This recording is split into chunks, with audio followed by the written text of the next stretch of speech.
Bien le bonjour tout le monde. Et ben comment commencer cette vidéo? Nous sommes arrivés depuis déjà plus de 24 heures dans les îles grecques et déjà les premières galères ont commencé.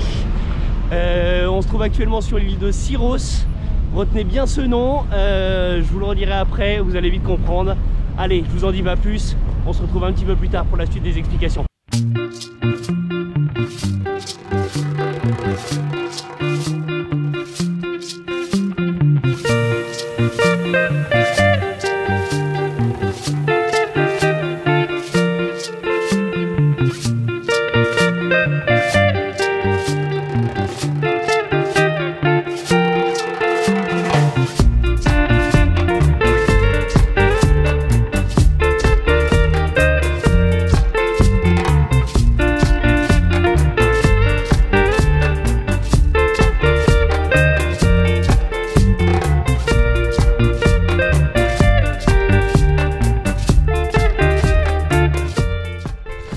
Bon, et ben petit retour sur notre première grosse galère si on peut dire ça comme ça, du voyage.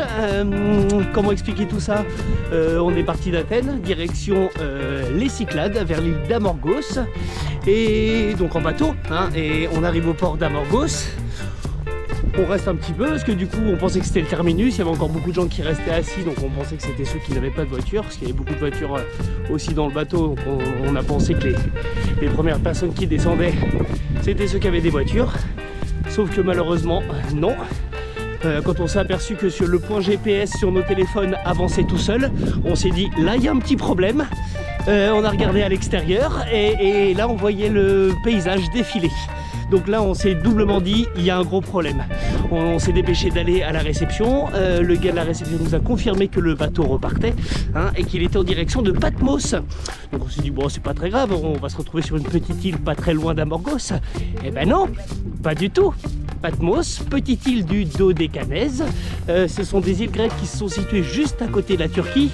Quand je dis juste à côté, on peut limite voir la Turquie de l'île. On demande au gars de la réception, le gars nous dit oui, pas de souci, vous pourrez prendre un bateau qui vous ramènera du coup à Amorgos. Sauf que malheureusement pas du tout. En se renseignant, il n'y avait pas du tout de bateau qui repartait direct pour Amorgos. Donc là on a eu deux possibilités. Soit rester sur l'île de Patmos ou aux environs et puis faire notre petite semaine ici, ou alors d'attendre toute la journée, reprendre un bateau à minuit, direction Syros. Vous vous souvenez de Syros? On arrivait à 4 h du matin à Syros pour repartir ensuite à 8 h 30 de Syros et arriver à Amorgos à midi. Bon, comme vous avez pu le comprendre, on a choisi la deuxième solution et malheureusement cette deuxième solution nous a coûté 80 €. Et voilà, bim, dans les dents, sachant que le billet de bateau au départ de Athènes jusqu'à Amorgos nous a coûté 50 €. Voilà, on était bien contents, bien dégoûtés, mais bon, voilà, première petite galère de voyage, ça c'est fait, fallait bien passer par là à un moment donné. Voilà, voilà. Allez, en tout cas, on est bien arrivé sur Amorgos. Je vous laisse découvrir, c'est parti pour une semaine de folie.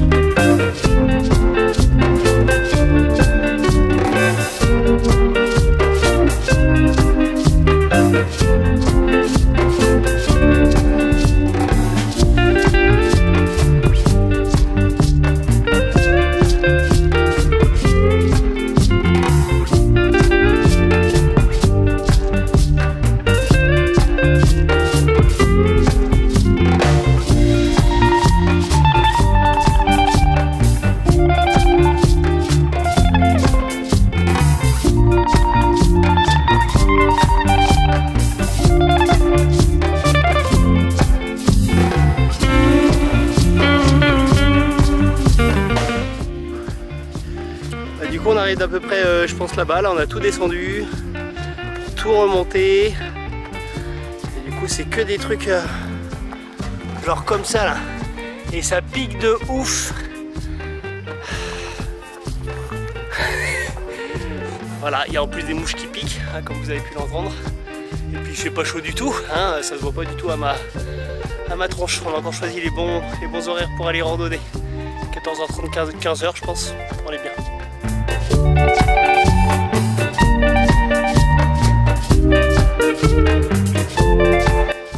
Bon bah je crois qu'il faut qu'on aille là-bas là. C'est pas gagné.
Alors il y a beaucoup de dessins sur les rues là, comme on peut voir genre là par ici.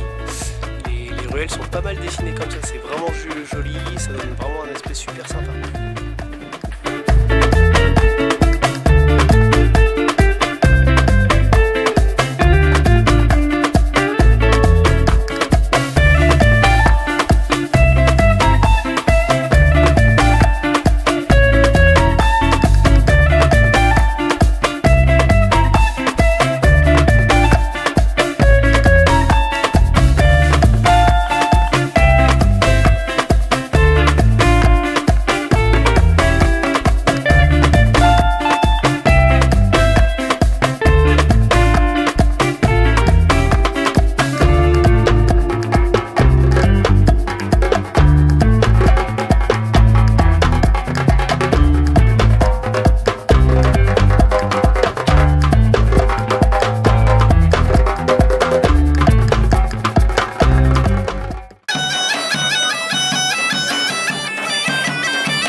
Super sympa, comme vous avez pu le voir, cette petite terrasse vraiment carte postale à Longada, ça s'appelle le Koubara. Voilà, n'hésitez pas à aller le voir.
là-bas, 2 moulins en ruine. Bon, on a poussé notre petite balade après Longada là, pour monter jusqu'au moulin avant. Ça a bien piqué et le vent qu'il y a là-haut, quelque chose d'hallucinant quoi. J'en ai mal aux oreilles, on n'est pas resté très longtemps là-haut. Gros dénivelé, et puis là on est redescendu à Longada pour manger un petit bout et ensuite repartir à Igali. Alors au menu de ce midi, le grand classique, le tatiki avec un tout petit peu d'huile d'olive. Je pense qu'il n'y en a pas assez. Et à côté nous avons une salade dacquoise. Alors du coup c'est avec des petits salade dacquoise, n'importe quoi, un tacos. Du coup il y a des tomates, il y a des petits morceaux de pain mariné, du fromage, c'est super.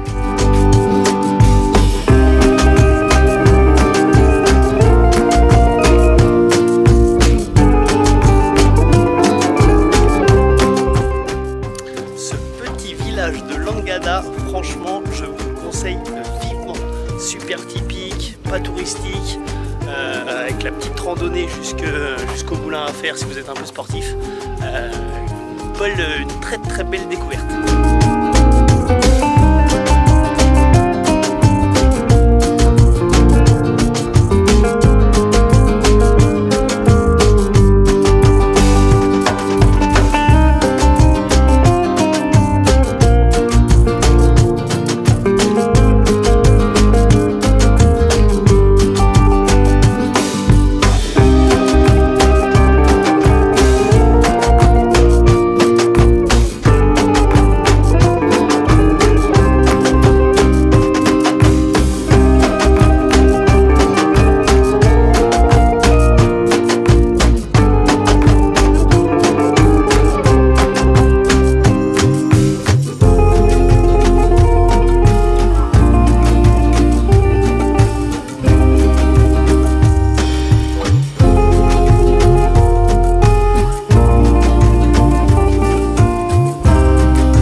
La salade dans les dents.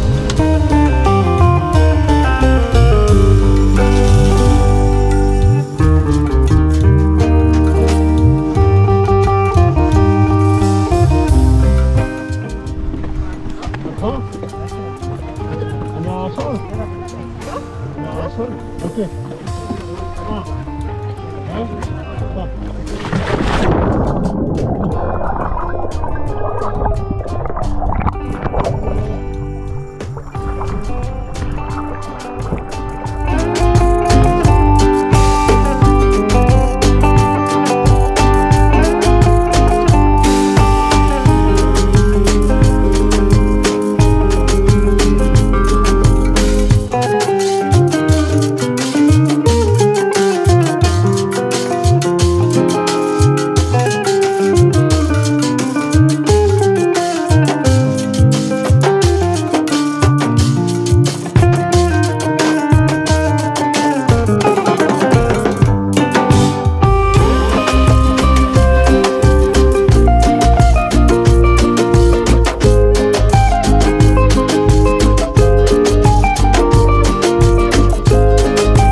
Et ben voilà, c'est ainsi que se termine cette petite semaine dans les Cyclades sur l'île d'Amorgos.